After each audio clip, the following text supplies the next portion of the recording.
울산의 한 인적 없는 철거촌에 찾아온 한 남자. 그날 이후 마을에선 한동안 영문을 알 수 없는 이상한 일이 벌어지기 시작합니다. 작년 겨울이라 여 개인 택시가 자주 들어왔어요. 의식하니까네 여자들이 데이트 장소래 이 길이. 그런 길은 잘 오는데 이 개인 택시 오는 게 내가 이게 좀 자꾸 말은 안 해도 내가 수상짓하다 했는데 수상한 기운의 비밀이 밝혀진 건 지난 4월 백골 시신이 발견됐습니다. 사람의 형체도 알아볼 수 없을 만큼 뼈 조각은 곳곳에 흩어져 있었습니다. 누군가에 의해 살해된 것으로 추정됐습니다. 백골 주변에서 함께 발견된 건 여자의 것으로 보이는 옷가지들, 그리고 비어있는 빨간 손지갑, 8개월 전 울산에서 실종된 50대 여성 전희복 씨의 차림새와 비슷했습니다. DNA 검사 결과 백골 시신은 자녀들이 그토록 애타게 찾던 엄마 전희복 씨가 맞았습니다. 울산 남구 달동의 번화가. 전희복 씨는 달동의 한 식당에서 일했습니다. 식당은 아침까지 영업을 하는 곳이었고 그녀는 야간 근무 담당이었습니다. 8월 2일 평소보다 이른 새벽 4시 무렵 전 씨는 동료 부부와 함께 퇴근길에 나섭니다. 아직 버스 첫 차도 안 다닐 시간이라 택시를 잡으러 가던 뒷모습이 그녀의 마지막이 되었습니다. 그날 무슨 일이 생긴 걸 먼저 알아챈 건 막내딸이었습니다. 8월 2일 날 오후에 전화하니까 전화가 안 되는 거예요. 몇 시쯤이었어요, 이거? 그때 한 4시 3시, 좀 4시. 넘었었거든요. 오후 4시 정도? 네. 그런데 그냥 전화가 그냥 안 받는 게 아니라 고객님이 전화를 받을 수 없는 지역이라고 나오니까 없는 지역이라고 이렇게 나왔다. 네, 못 받는 지역이다. 전화 받을 수 없는 지역이라고 하니까 또 순간 또 느낌이 좀 그래가지고 또 그리고 평상시 엄마 피곤해도 전화 안 받고 그런 적은 없었거든요. 전에 없던 일이었습니다. 가족들은 급히 엄마가 일하던 식당을 찾아갔지만 동료들이 아는 건 지난 새벽 퇴근을 했다는 것뿐이었습니다. 어디서부터 수소문을 해야 하나 고심하고 있던 차에 막내딸 휴대폰으로 문자 메시지 한 통이 왔습니다. 엄마가 딸 명의의 신용카드를 사용하고 있었는데 방금 현금 서비스를 받았다는 문자였습니다. 아, 이게 8월 2일 20시 42분. 30만 원 했고 현금 서비스 알림 문자는 4분간 연달아 4차례에 걸쳐 계속 왔습니다. 그런데 카드가 사용된 것은 놀랍게도 바로 근처의 편의점 2곳이었습니다. 엄마가 일했던 식당에서 불과 300m 떨어진 곳이었습니다. 가족들은 이 사실을 다시 경찰에 신고하고 재빨리 편의점으로 뛰어갔습니다. 하지만 현금을 인출한 사람은 이미 편의점을 떠난 뒤였습니다.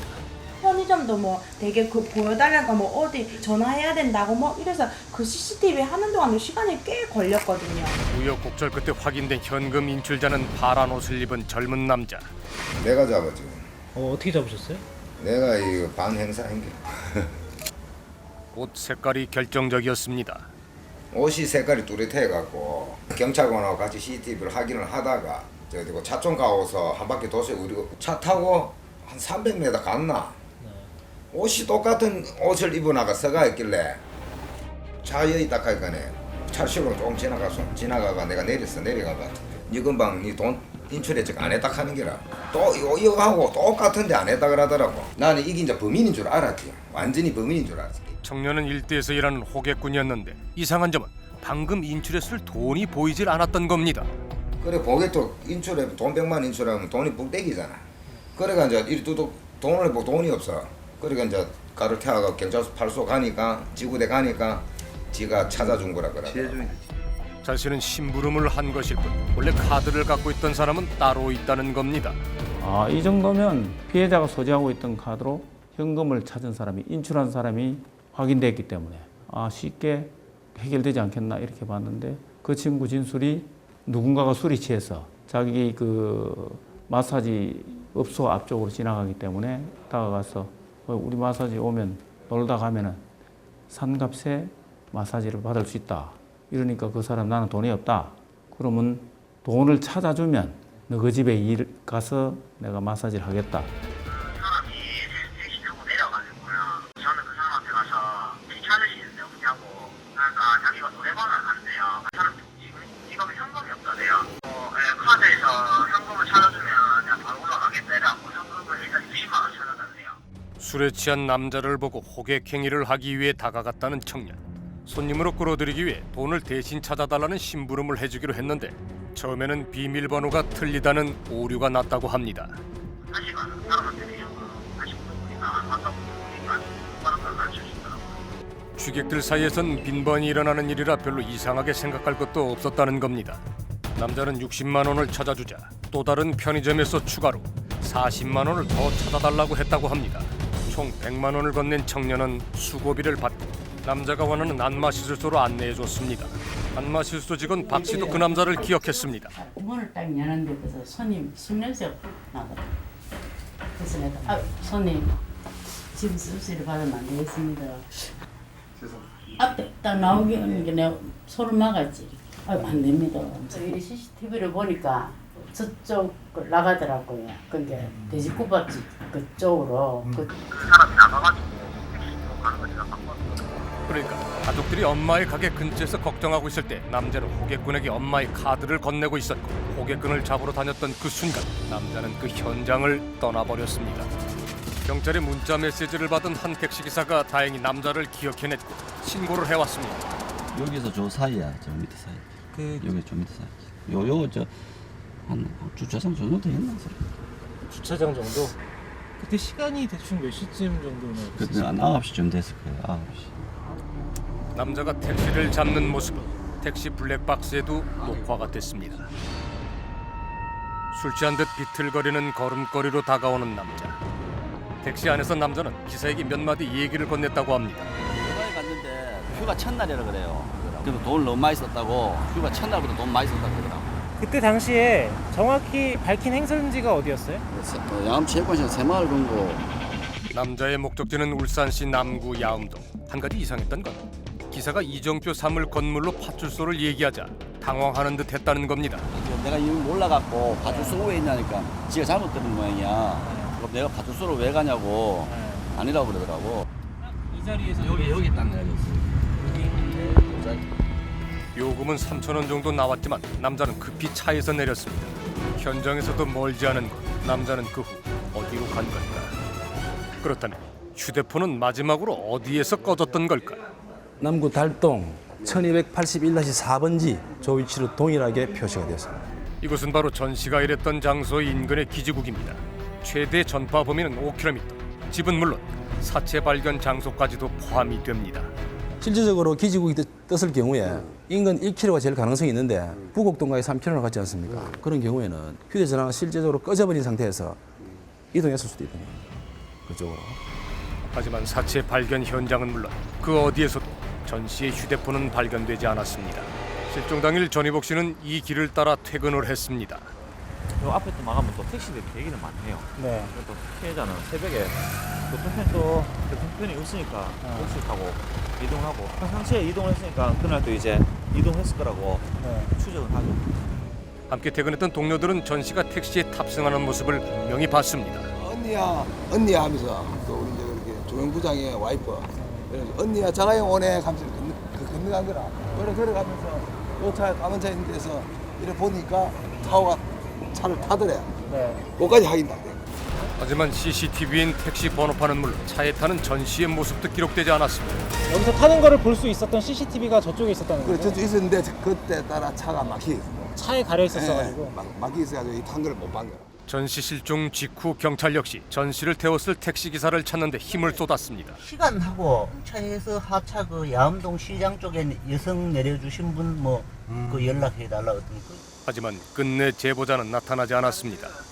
택시를 타고 갔다라고 하는 건 자기 집 앞까지 가야 되는데 그러니까 택시 운전사에 의해서 납치됐을 가능성이 있다는 거죠. 태웠다는 운전사가 지금 안 나타났잖아요. 그죠? 그래서 저는 택시 기사를 유력한 용의자로 볼 수 있는 개연성이 굉장히 높다라고 봅니다. CCTV 어디에도 모습을 남기지 않았던 범인은 대신 많은 목격자를 만들어냅니다.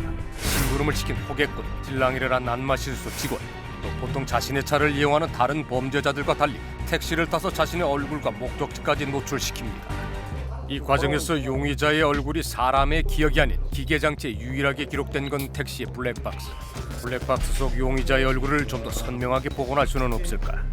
그런데 윤곽이 나와야지 뭔가를 살릴 수 있는 건데 지금 이거 같은 경우는 이게 야간이다 보니까 한 프레임을 구성하는데 시간이 많이 걸린 거죠. 그래서 우리 사진 찍는데 흔들리는 것처럼 흔들리는 상들이 쭉 연결된 동화상이다 보니까 이거를 살릴 수가 없어요. 이런 경우는요. 그렇다면 이제 기댈 수 있는 건 사람의 기억입니다. 경찰은 호객군과 안마실소 직원 박 씨의 기억을 바탕으로 몽타주를 만들었습니다. 얼굴이 까무잡잡하고요. 자꾸 째졌어요. 얼굴에 살이 많고요. 되게 뇌도 좀 튀어나왔고 키도 한 167, 166 정도 돼요. 나이대는 한 40대 중후반 정도요. 호객군의 기억을 바탕으로 완성된 몽타주입니다. 안마실소 직원 박 씨도 대화를 나누고 가게 밖까지 안내를 하며 꽤 오랫동안 용의자의 얼굴을 목격했습니다. 체경은 한 일어났어요. 제가 한 173 정도 되거든요. 아, 173이야? 네. 그럼 좀 작죠? 그 사람 저보다. 예, 작았습니다. 머리 스타일이 앞머리가 똑 요렇게 비슷하게 생겼어요. 스포츠는 아니고요. 완전 스포츠는 아니었고 요래 해가 여기 머리가 숱이 없어요. 눈썹이 좀 진하고 눈은 작고 조금 좀 재진. 얼굴은 좀 뭐 뚱뚱하죠? 동그랗고. 예. 안마실소 직원 박 씨의 기억을 바탕으로 만들어진 몽타주입니다. 그런데 두 개의 몽타주 생김새가 한 사람이라고 하기에는 사뭇 달라 보입니다. 이 어차피 이 기억 자체는 서로 다른 거니까 어느 정도 작성을 한 이후에 같이 학습을 시켰지만은 뭐 아주 전혀 다르다라고는 얘기를 하는 비슷하긴 하지만은 자기가 기억하고 있는 부분하고 조금 다른 것 같다 이런 식으로 분석했습니다. 당시 호객군이 용의자를 직접 안마실소 직원에게 소개해줬기 때문에 두 사람이 같은 용의자를 목격한 것은 틀림이 없습니다. 그렇다면 왜 굳이 사람 많은 번화가에 와서 여러 사람에게 자신의 존재를 알렸을까?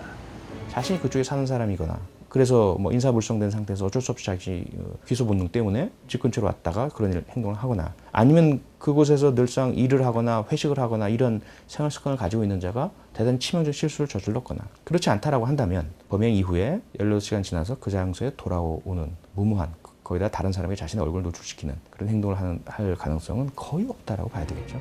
그 와중에 굳이 사람 많은 곳을 찾은 건 이곳이 범인에게도 익숙한 장소였기 때문이라고 추정을 할 수 있습니다. 그리고 사체를 유기한 장소로 범인의 윤곽이 좁혀집니다. 모르는 사람은 입구조차 찾기 힘든 곳. 이 지역을 잘 아는 사람일 가능성이 높습니다.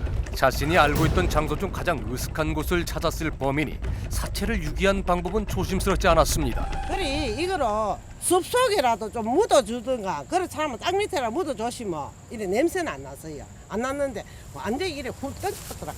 피해자의 소지품을 피해자의 시체로부터 멀리 뭐 딴 곳에 버린 것도 아니고 지금 그대로 발견이 되면 이 시체가 발견됐을 때 바로 이 사람이 누군지 알 수 있는 그러한 상황에서 또 묻거나 하지 않고 그냥 버리고 갔다는 것은 이 피해자가 발견돼도 본인과 아무런 상관이 없는 그러니까 피해자의 가족도 아니고 그러니까 이거는 그날 처음 만났거나 피해자와 전혀 사실 상관이 없는 사람만이 할 수 있는 행동이라는 거죠. 우리는 목격자에 의해 만들어진 몽타주를 좀 더 보완해 보기로 했습니다. 범인을 또렷이 기억하고 있다는 안마실소 직원 박 씨가 작업을 위해 먼 길을 왔습니다. 코가 여기가 좀 낮아요. 낮은 편인데 콧구멍이 좀 보이더라고. 약간 더 작고? 예. 이게 거의 수평적인가요? 예. 수평적이면서 좀 눈이 작아요. 여기 요렇게 선명하게는 사실 안 보이는데 처진 느낌? 예, 처진 느낌. 그리고 전신 모습이 기록된 블랙박스 화면을 이용해 더 정확한 키도 추정해 봤습니다. 간단한 소나타 종을 박스 형식으로 모델링을 하고 당시에 찍혔던 블랙박스의 이미지랑 매치를 시켜서 제가 지금 재봤을 때는 여기서 166 정도가 나왔거든요. 완성된 몽타주입니다. 전체적으로 둥그런 얼굴형이 작은 눈에 쌍꺼풀이 없고 코는 정면에서 봤을 때 콧구멍이 보이는 인상입니다. 피부는 약간 검은 편이고 정수리본의 머리 숱은 적습니다. 나이는 40대 중후반. 키는 166cm 정도이고 배가 나온 체형. 이 모습을 잘 기억해 주시기 바랍니다.